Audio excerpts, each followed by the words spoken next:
Hey, pussy, are you still there? I actually admire that you can actually be this fake, and like when the TV comes on, how you can just change. You're the scum of the earth. Don't doubt me, I couldn't do it. The odds that I couldn't do it. Look at me now. Lebanon, half a pound, headshot, dead. That's it. There's guys out there that are doing this day in and day out. They live and breathe this stuff that they don't get the recognition or credit that they deserve. Is the secret to fighting? Not being a fucking pussy. Honestly, you can teach anybody how to fight. But like, if you're a fucking pussy, that's a really hard thing to teach someone not to be. Welcome back, folks. This is part 2 to the UFC 297 recap. Murky, I guess we're going to have to talk about it. I don't want to talk about it because, God, this is horrible, but women's MMA, brother. I mean, here. I've been saying it, man. I've been saying it, and I was fucking saying it all over Twitter last night too. Like, this is a title fight in fucking women's MMA, bro. Like, this is really where we're at. Like, this is the best of the best. This is the highest level of women's MMA. Yeah, like, it's kind of sad, man. Oh, it's so sad. I'm not sure if you. Well, for one, I think we all said this last night. Juliana Pena beats both of them badly.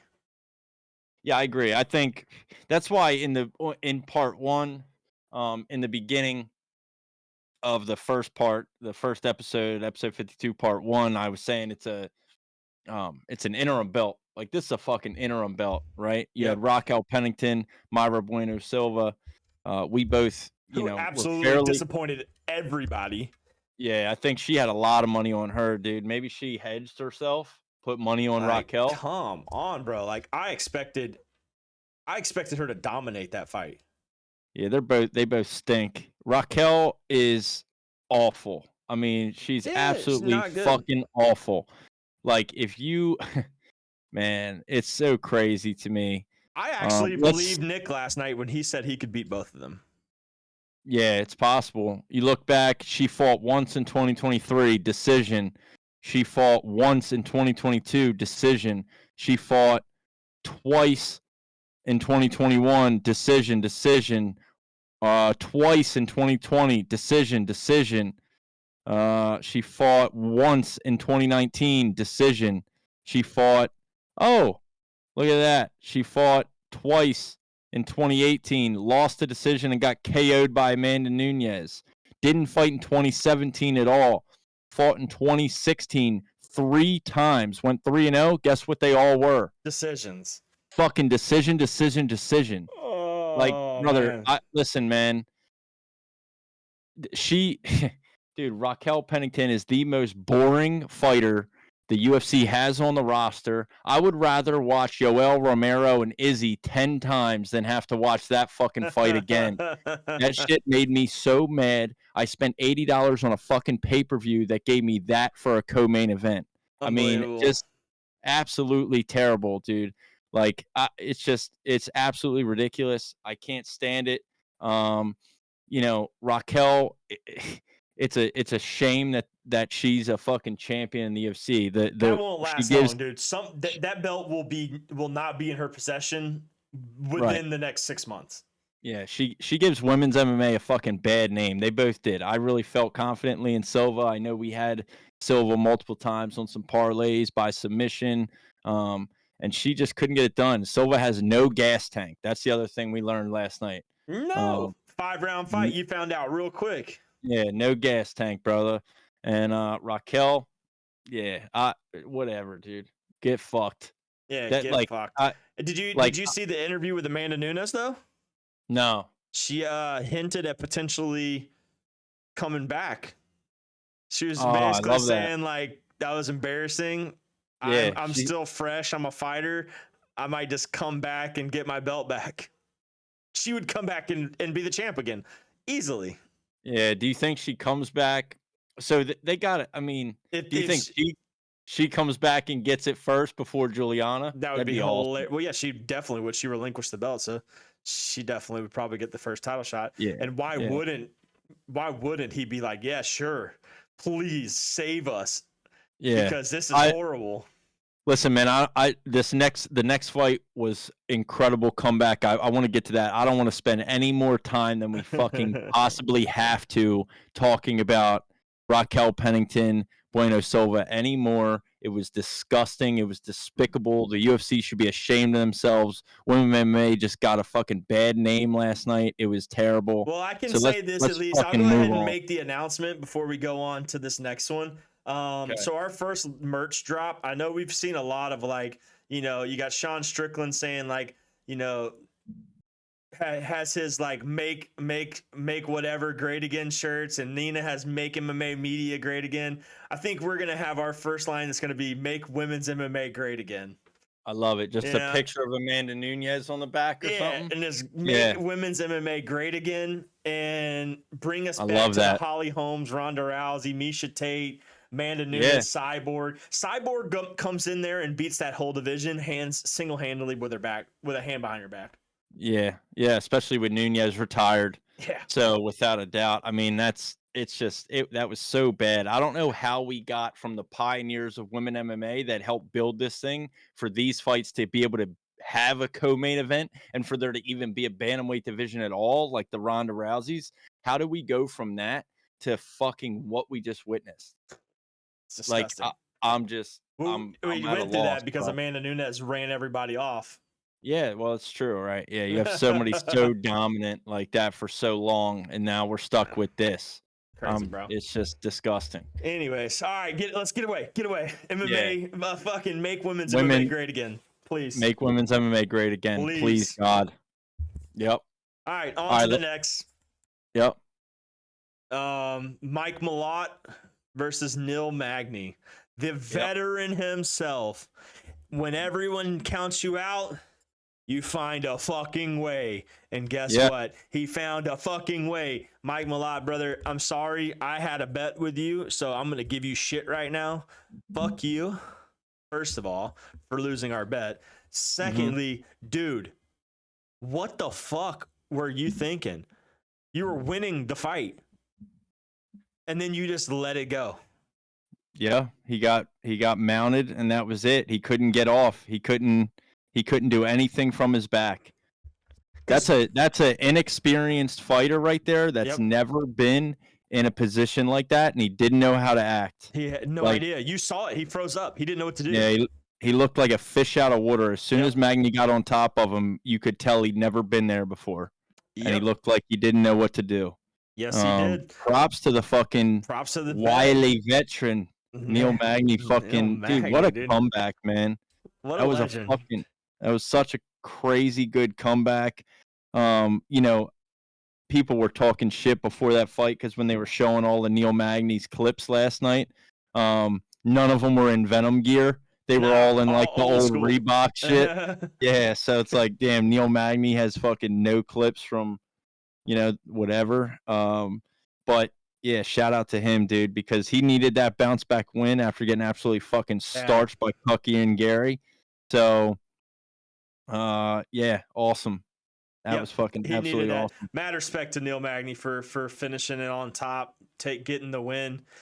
He's the gatekeeper of that division for a reason, brother, and he's been that way for a long time, dude. He's been the gatekeeper of that division for a very long time, and he just showed you why last night, because he put a halt to a up-and-comer in the division. I mean, Mike Malott was one win away from cracking the top 15, and then he met the gatekeeper, and he lost. So now he just got pushed back, ultimately, 5 more spots, Yeah, and then you have to think, too, like, Mike Malott was, I think, the biggest favorite on last night's card. Minus 440, I believe. Yeah, something like that. He was the biggest favorite on last night's card. So that's the other thing, man. Like, the bets last night were just atrocious. Oh, dude, I've never done so bad in my life. It was horrible. Yeah. Myra Buena Silva, a lot of people had money on her. Mike Malott, a lot of people had money on him. The only bet that I hit last night that won?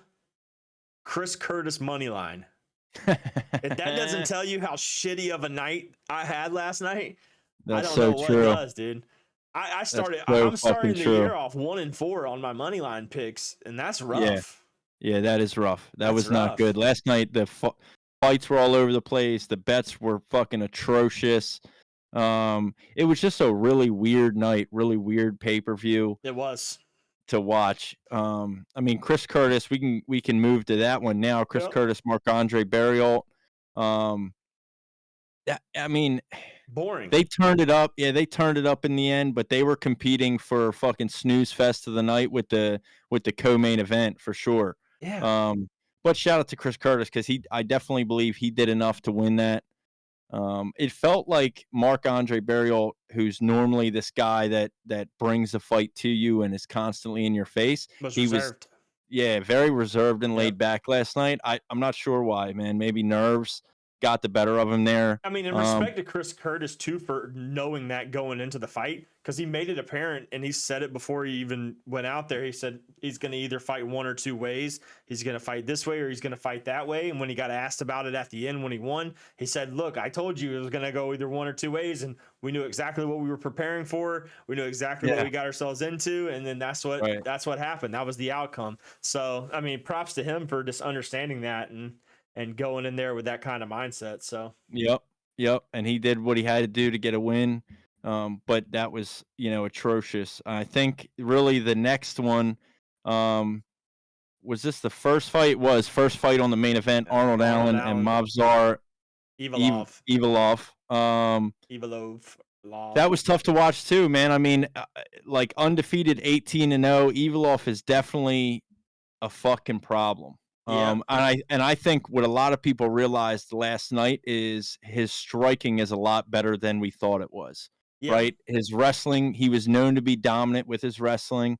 But we watched Arnold Allen stand and bang with fucking the likes of Max Holloway, and we assumed that Arnold Allen would win the battle, the striking battle on the feet, and it didn't really go that way. He didn't look like the Arnold Allen though that fought Max Holloway.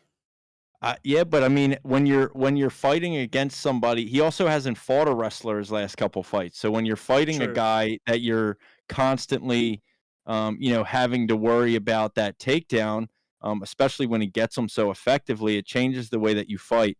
And his coaching in the corner brought up leaving his right hand down, to defend the takedown, but given that Evloev is a lot better striker than most people thought, that really opened up for a lot of shots to Arnold Allen's face that Evloev was delivering on, with him having his hand down.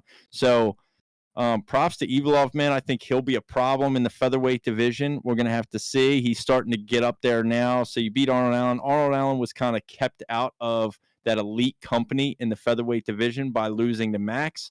So now Evloev is kind of in his place, right? So where does he go from here? And you start getting in with the likes of the Max Holloways and the Yair Rodriguez and those types of guys, and how does that style mix in with them, and can he really mix it up and dominate in the top 5 of a super competitive division in the UFC the way that he's done so far in his career? I mean, 18-0 is impressive. But I'll say this, I mean, it's a Khabib record, Yeah, we've seen it before. The Russians tend to pad these records a little bit with some fucking absolute snails that they fight early on in their career. Found fucking Jimbo on the side of a Russian street and asked him to come fight for a sanctioned pro fight. Never even put gloves on before. Yeah, never. Yeah, fought one time, retired. 0-7-1, retired. Like just fighting absolute slugs. So it'd be interesting to see now. I mean, but he's definitely legit. There's no doubt about it. He's 1000% legit, especially after watching him last night. The only key talking point, besides the outcome and what happens after this, the other key talking point that I can think of on this fight is the knees to the grounded opponent. Yeah, I was going to say something about that too, because I saw it both ways. I'm glad they didn't take a point away. I'm glad but then again, I don't know. I mean, I don't know the rule that well. I mean, I know he had his hand down, but he was lifting him when he was kneeing him, which was taking his hand off the ground. So, I mean, I don't really know I can't really speak much on it because I don't know how the judges see it, or not how the judge, but the ref, how they point it, or however that shit works. I just know that if they have their hand down and you knee them, then it's an illegal strike. But he was lifting him off the ground with his hand down and lifting him up where his hand was off the ground and kneeing him while he was down. Okay, so all right, so you ready for this? Yep. And this is what makes that a bad stoppage of the fight. Okay, let me hear it. So this is from the official unified rules of MMA. Okay.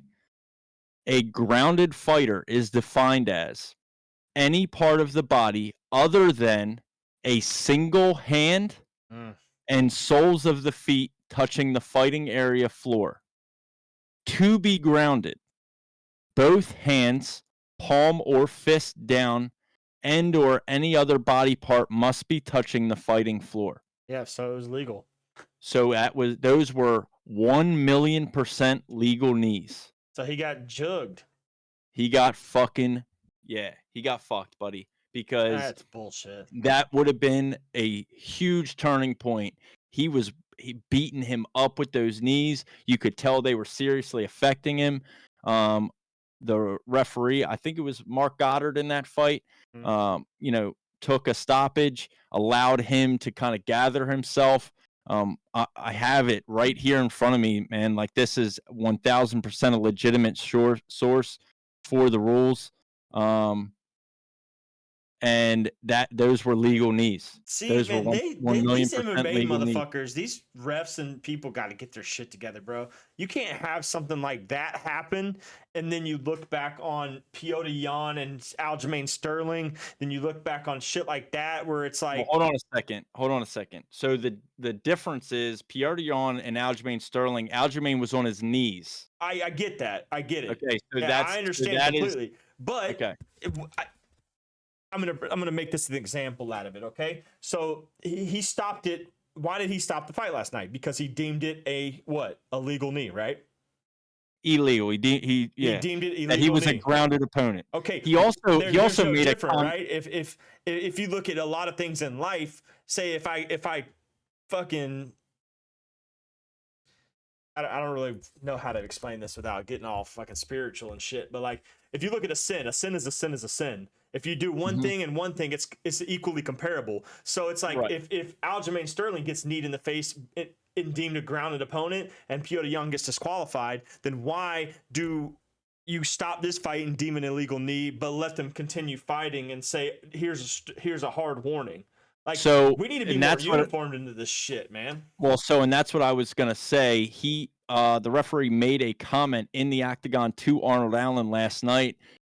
Where he said verbatim, "I know they were accidental," and I remember thinking last night, like, "What the fuck was accidental about that?" He hit him 4 times. There's nothing about those knees that were accidental.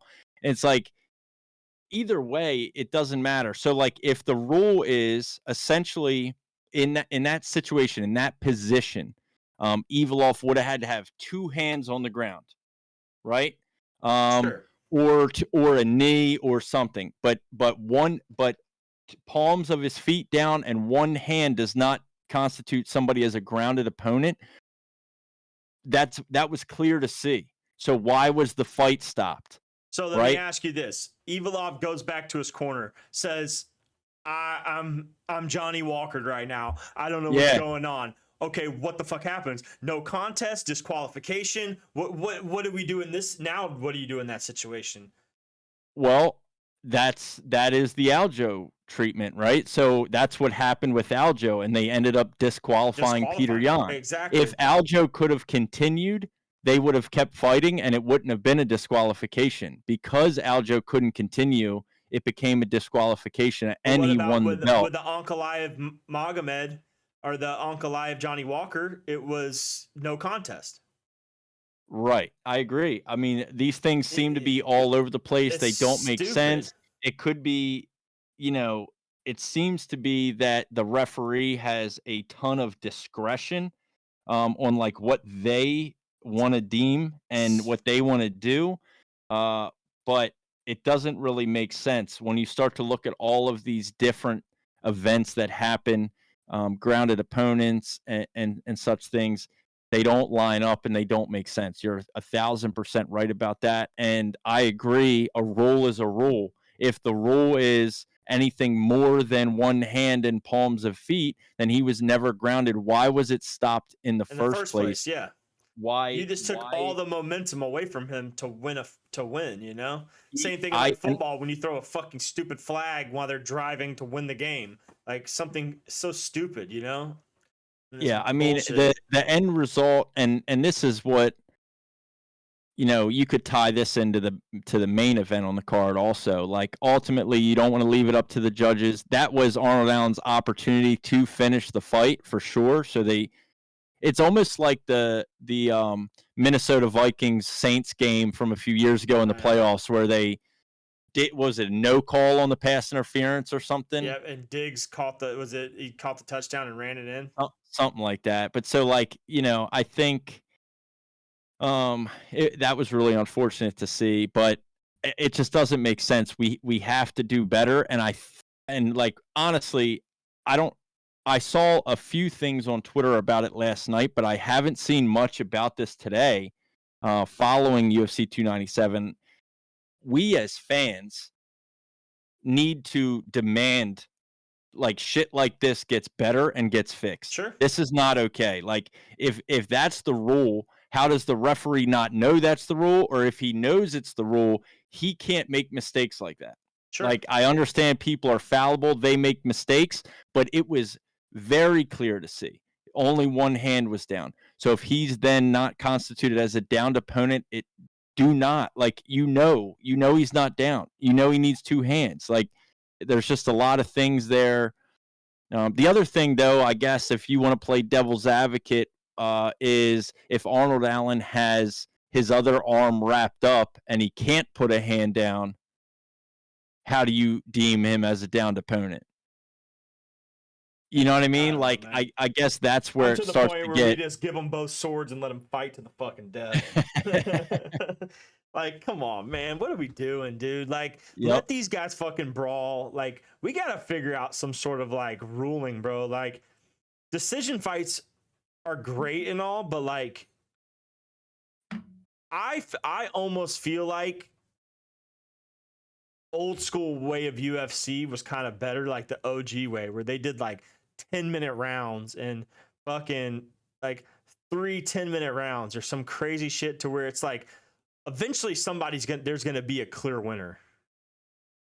Like, right, no matter what, you can't fight for fucking an hour. You're gonna end up somebody's going to quit eventually. Yep. You know what I'm saying? So but allowing fights like boring ass fucking fights to go 15 minutes, 20 minutes, like fuck that. Nobody wins. How about that?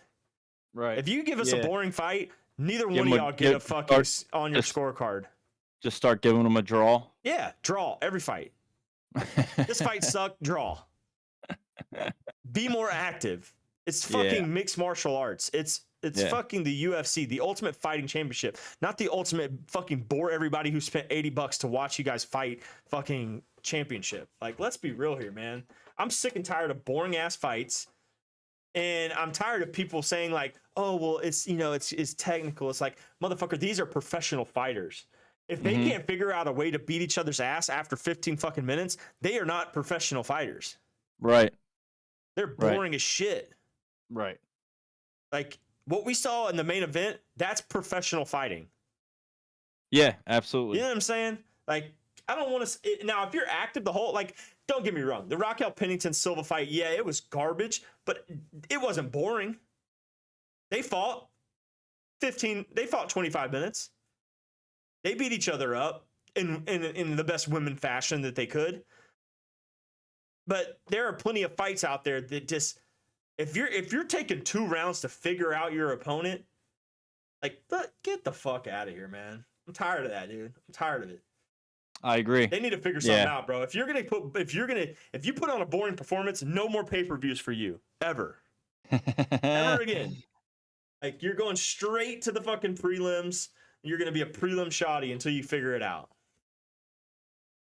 Yeah, I love that. So Ban to the prelims. Imagine having the next UFC women's bantamweight title fight on the fucking prelims. ban to the prelims, dude. Like, come That's on, how it man. should be. You're taking my money and fucking putting it into damn boring ass fights, dude. Nobody wants to see that shit. Yeah. No, you're right. You're absolutely right. All Yeah. right, so we have the prelims now that we're getting into. We don't. I like again. I kind of don't. I don't think we need to spend a whole lot of time on these either. Brad Katona, Garrett Armfield. Garrett Armfield wins by decision. Yep. Brad Katona decisions. Yeah, didn't bring it. Sean Woodson, Charles Jourdain, same thing. Like there was a comment made in the Overs Club Discord earlier in the week about Sean Woodson and the his just attributes, physical attributes. That was a big problem for Charles Jourdain, and you could tell. Oh yeah, 100%. The only thing weird about that was the ending, right? Like we played it back because they like didn't know who won the fight.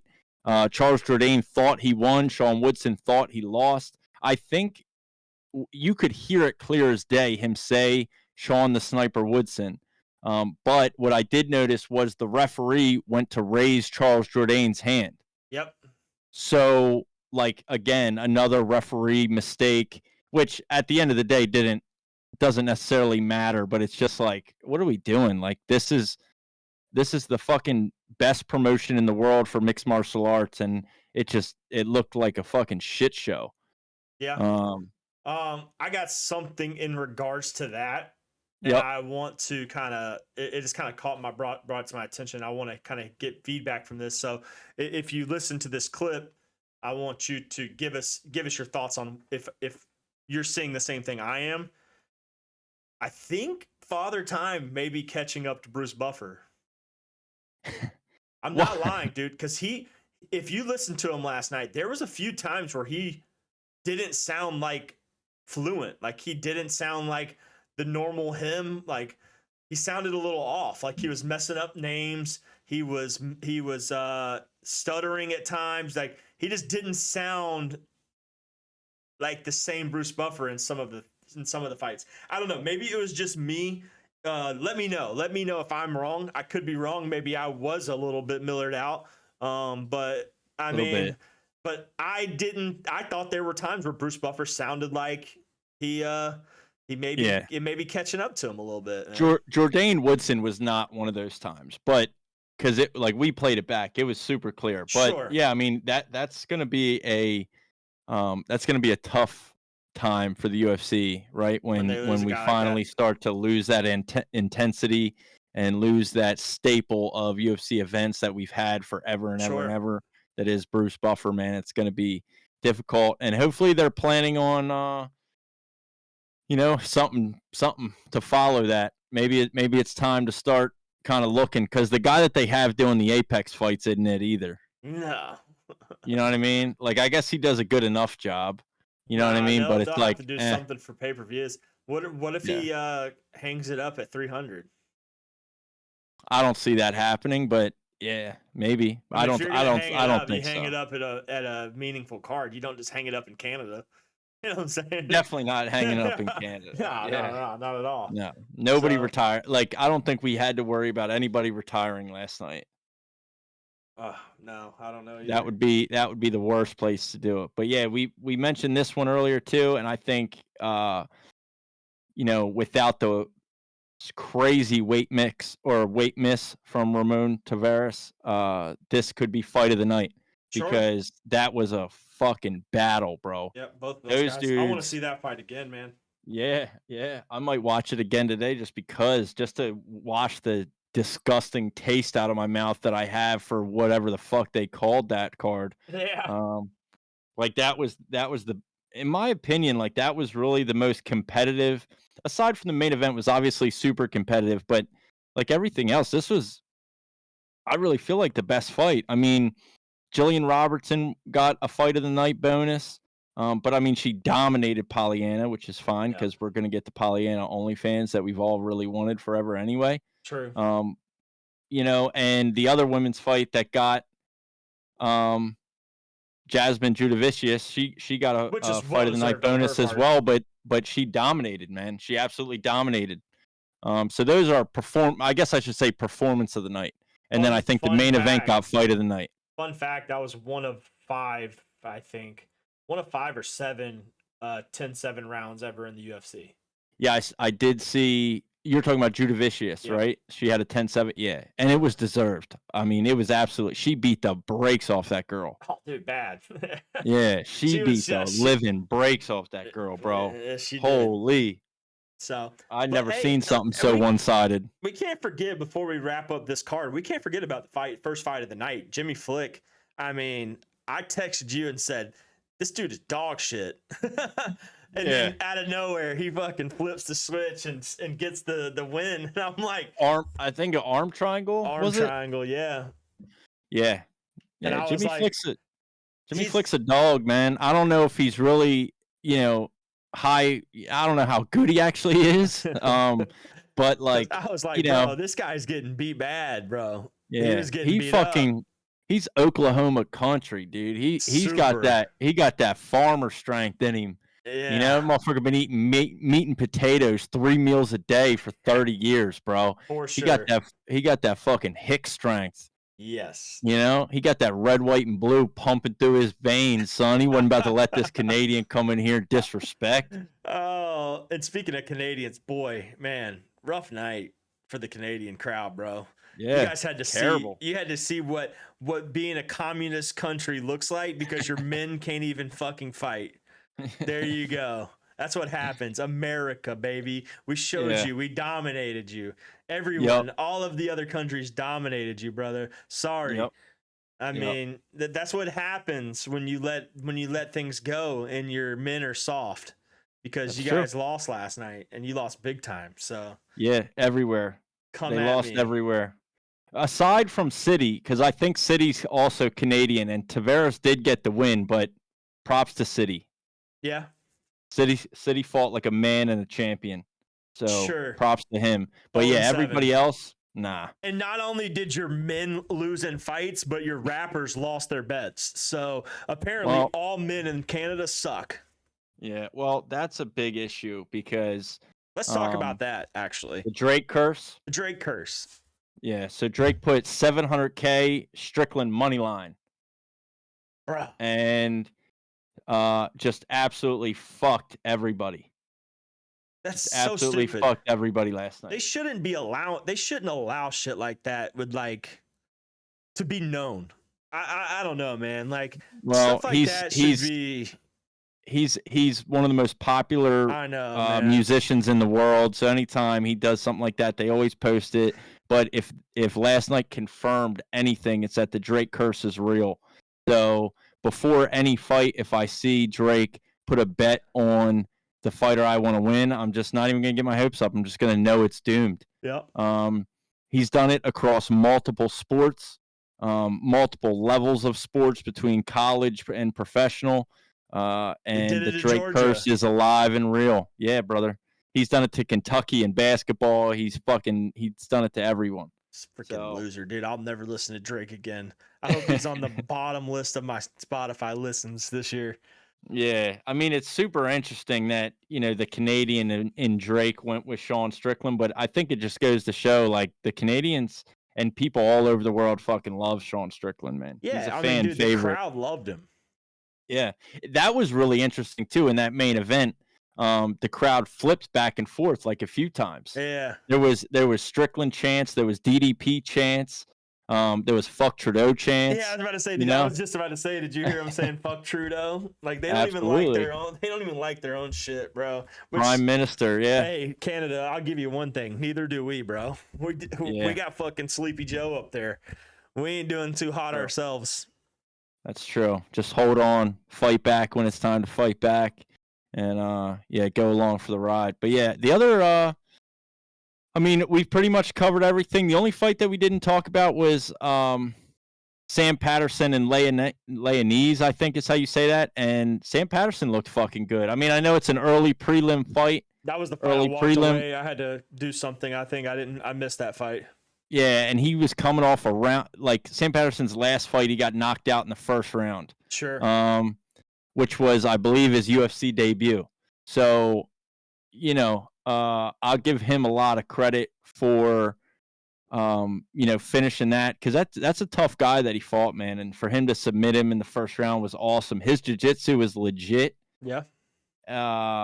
He has the same nickname, The Future, as Ian Gary, though, so that's kind of weird. We're gonna have to figure that one out. You can't, that's no good. You know what I mean? That's just bad news. But Sam Patterson looked fucking Remember the awesome. one chick who came out to the Korean Zombies walkout song? Yeah, that's the chick one that got beat. 10-7. Yeah. She deserved that. Yeah. If you come out, that song should be retired as a walkout song. I'm actually upset that they even let her do it, first of all. And then, especially now, you let her come out to Zombie and then just get absolutely starched the way that she did. That song should be retired. Disrespect. He was probably watching the pay-per-view at his house last night, pissed. I agree. Absolutely sick, which he should be. No fights next week, right? No fights next week. We're back. The UFC is back, I believe, February 3rd with Delitse and Imavov. No, canceled. Oh, well, No. I'm sorry. No, that fight's not canceled. What fight got changed? Ivalov and somebody just got changed today, and now Krylov is fighting. You're right. Roman Kopylov is fighting, right? Yes. Is that next week? He's Anthony fighting. Hernandez? Or is that? Yes, you're right. You're absolutely right. I did not see. I forget. I did see that. I forget who it was. Was it? It's not the main event, is it? I don't think so. No, because I thought he was fighting like Ikram or something. Ikram Aliskarov? Yeah. Right? Yeah. Okay, so this is 298. So this is the Vault to Poirier card in February. Gotcha. This was the first fight on the main event for UFC 298 in February 17th. And now it's Anthony Hernandez and Roman Kopylov, right? Yeah, I guess. So no Ikram. Nice. Yeah, well, I mean, it kind of begs the question why, but yeah, I mean, sounds good. Whatever. At least we get something. I don't think it's quite as. I think it is. Drawing. Yeah, I mean, Kopylov's good. Kopylov, he is. Yeah, he's fucking good, bro. Yeah, he's got crazy. He has really good kickboxing. Yeah, so he's good. Be good. Ikram just is really on the up more than a lot of prospects. I think he's 15-1. He's really coming up. So it's kind of a shame not to see him fill out this card. But UFC 298 still stacked. That's the first fight on the main event, and then you have Merab, Henry Cejudo, Jeff Neely and Gary, Robert Whitaker, Paulo Costa, and then Volk de Poirier. Yep. So either way, thank God I don't see this being a pay-per-view like we had last night at 297. I think 298 and then 299 and then 300. I think we're the coast is clear for the rest of the way. Yeah, you know what I mean? I agree. Awesome. I but agree. Yeah, man. So it looks good. I'm good, man. I ain't got nothing else. Not me neither. I mean, with not having a card next week, we'll still record Sunday. We'll still have an episode out for Monday, where we'll do our breakdown for the upcoming fight. So we'll still do that. So you guys will get a week's worth of it, and then we'll do lives throughout the week if anything changes or updates. And then if you are on the live, or if you do support our Instagrams and TikToks and YouTube lives, just to throw this out there, we do now have the opportunity to give gifts or subscriptions or however you want. If you want to support us along our way, that's totally up to you guys. We don't want anyone to feel pressured to doing that. So if you ever just wanted to support us in the long run, anything that we make goes right back into the podcast to help us grow it, create merch. We're working on a couple of different things to really help boost our shit up for 2024. So we appreciate everyone who comes in, shows love already. I mean, we've had an insane last month, 30 days. I mean, from everything just growing. I mean, we're about to hit 300 followers on YouTube. 30 days ago, we had 30 followers on YouTube. And we're about to hit 300, and then TikTok, 30 days ago, we had 120 followers. Now we're at 1,248. That's because mainly we hit Indian algorithms, but I mean, that's besides the point. But here we are. We're able to go live for you guys now. Last week, we got our first star donation or whatever this TikTok coin credit balance is. I don't know what it is, but hell, we got our first one. That made us super happy. Instagram, one of our videos just hit 2 million views last night, which is just insane for someone who doesn't even have 1,000 followers yet on Instagram, and to have a video hit 2 million views is just incredible. That video went viral on Instagram. It has 2 million views. When it went viral on Instagram, we had like 100 followers on Instagram as well. Like just absolutely nothing. There was really like not much popping off on any of the socials. And now they've all, in the last month and a half, 2 months maybe, they've all just fucking skyrocketed. So we got to keep that shit going in 2024. Don't feel pressured, obviously, to donate or do anything, but do feel pressured. 1,000% feel pressured to subscribe to the YouTube, like the videos. That shit's for fun and for free. It costs you absolutely nothing to support a couple fucking idiots that, you know, have full-time jobs and families and stuff like this that are trying to do this stuff and have fun doing it. So, you know, show love, show some support for the YouTube and follow. None of that stuff costs any money. You know, you won't regret it. We're going to keep this shit popping and rocking. Facts, baby, facts. Well, Murky, I got nothing else, man. We're going to wrap this thing up. Stay tuned for part 3. We'll have Nasty up in here later on today to get his side of some things as well. So stay tuned for part 3.